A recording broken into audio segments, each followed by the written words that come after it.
Manchester City wins the Premier League with 5 games to spare. Now, you start your show for true. You want me to start with Manchester United? Hey, we are right there right now. Last place, West Bromwich causes an upset at Old Trafford. All right. Carry on, man. You carry on. Chelsea comes from behind to leave Southampton bewildered.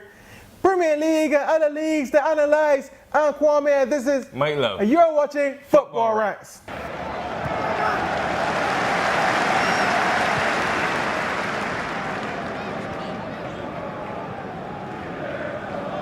can't believe that's how you start the show. Manchester City wins Premier League with 5 games to spare. I mean, it was kind of inevitable from the beginning of the season based off of how the men were playing. But then you come and sound so joyous. Is this because you had your famous comeback victory against Southampton? Famous. Man, Southampton is such a poor team that to rate that comeback victory, it wasn't that special. Because Chelsea, so I mean, it can be nice. But as I said, all right, you don't to love. Mm-hmm. What you can really do but gamble and hope for me. That's exactly what Conte did. The man took off Marada, brought Giroud. The ball actually made its way into the box. Because actually made its way in the box. From what I observed in the beginning of the game, there was no crosses in the box. You guys had looked real shaky. I see Southampton up 2-0. I was happy, so I turned off my TV. Eden Hoarder, Eden Hazard actually made a run into the box. So Giroud comes on, scores 2 goals. Hazard scores 1 in between. Chelsea convert 3 chances in the space of 8 minutes.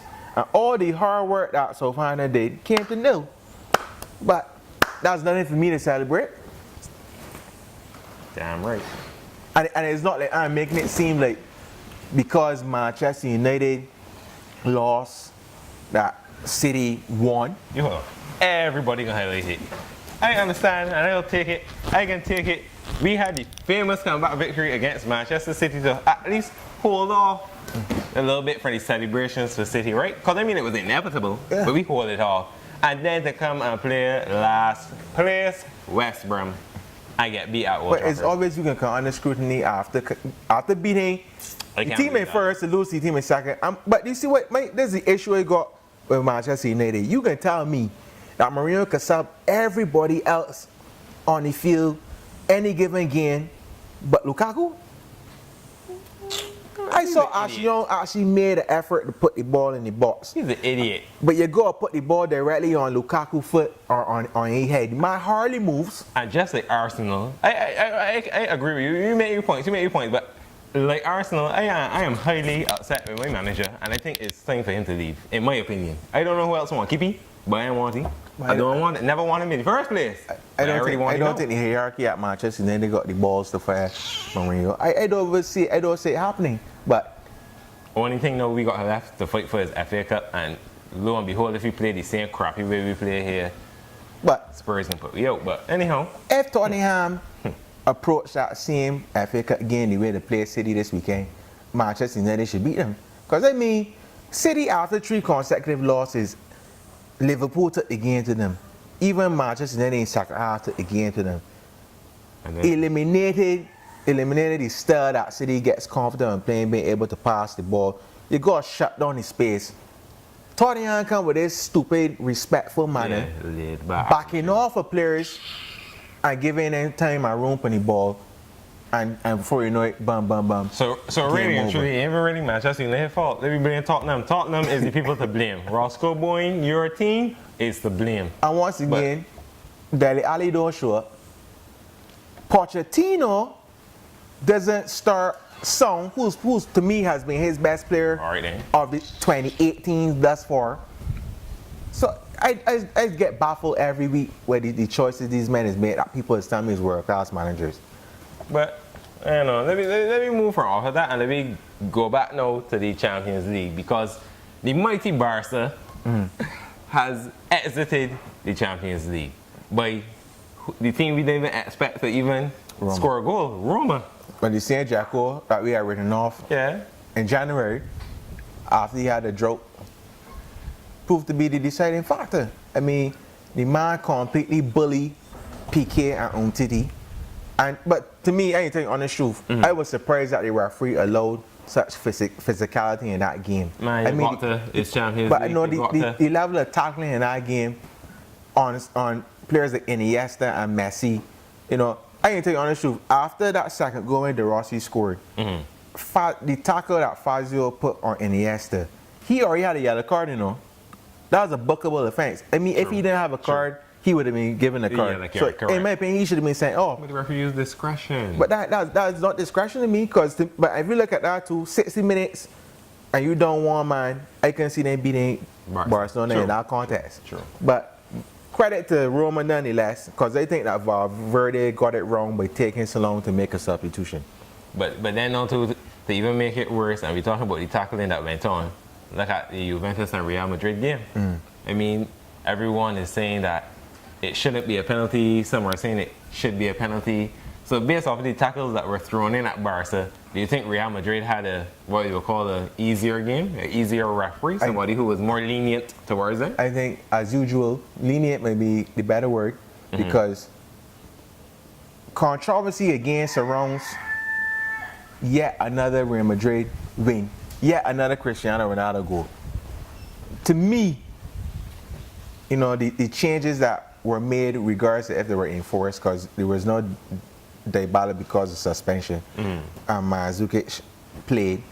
Lichtsteiner finally got a chance in the game to run at Marcelo and play Matuidi. That made a difference. But Buffon, I didn't agree with Buffon getting sent off, but within regular time, Buffon made a number of great saves. But that's the way looking at, because if you give the penalty, and then you have that situation where the captain and the goalkeeper surrounding you and you send him off to that's a double whammy, because you got to put in now a substitute keeper. But anyhow, Liverpool and Manchester City. Because to me, the draw, in my opinion, wasn't a fancy draw. But Liverpool and Manchester City and the mighty John Simpson, who never walks alone, was able to put City out of the competition. I mean, totally destroyed City.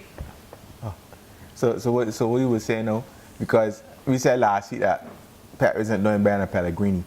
I always take Liverpool to beat them, because to me, in Pep's body language, you could see a level of fear.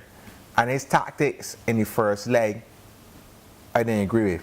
But he come in this leg now, and the pace that City were playing at for the first 60 minutes of the game, they didn't take full advantage of the chances they had. They couldn't. No, they didn't take it, they couldn't. Because, I mean, Klopp had his well-oiled machine. I'm sure all the Liverpool supporters who were at the Wendy's Sports Bar, you know, celebrating even for the time they had left and gone over to the Etihad. I actually had City to come back and probably put them out, because not me. A lot of the Fioritas that was going wrong, I had City to... From last week, I said they're going. And I trusted in that. And Alexander-Arnold and the likes of Oxlade Chamberlain. I mean, to me, everybody in Liverpool's team pulled their weight. You know what I'm saying? What will this John Simpson page to say all this here? But I dealing with honesty. And you don't even really need to talk about Bayern and Sevilla, because I had Bayern to go through, regardless if they look convincing or not. So it is what it is. It is what it is. To be honest, I don't know if Liverpool will be able to dispatch of Real Madrid, but Roma. Roma. Sorry, Roma. But you have to be. I think both games will be close. Bayern Munich may feel they got a chance, a reprieve at Real Madrid for what happened in 2016. Correct. You never know. But I don't know. I don't feel we got enough time to cover La Liga and the other leagues. True. Or the Italian league, Serie A. But I think I said pretty much what I had to say and wanted to say. And to me, majority of these are wrapped up already too anyhow, because they got a lot of dominance going on in certain areas. The only league that will probably have a little issue there is Juventus and Napoli, but we will talk about that another time, man. Right. I finally win the game. Recently, I haven't been able to wipe anybody, but so be it. 7 points off for Tottenham with 5 games to play. I don't think we could catch them, but Here's another episode of Football Rants coming for you live from Wendy's Sports Bar, West Road, St. James.